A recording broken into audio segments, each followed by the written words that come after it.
Sa Day 16 ng impeachment trial ni Vice President Sara Duterte, iniharap ng prosecution ang dalawang bagong witness, kabilang na ang dating Special Disbursing Officer ng OVP.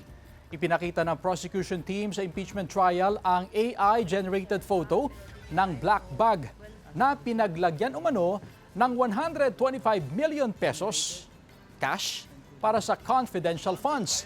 Nagpakita ng props na pera ang prosekusyon upang mailarawan ang proseso ng pag-encash ng tseke na nagkakahalaga ng 125 million. Apat daw na bag ang ginamit para madala ang 125 million. Kinwestiyon ni Defense Counsel Lyndon Baquel ang ipinresentang larawan ng prosekusyon at hiniling na alisin ang props.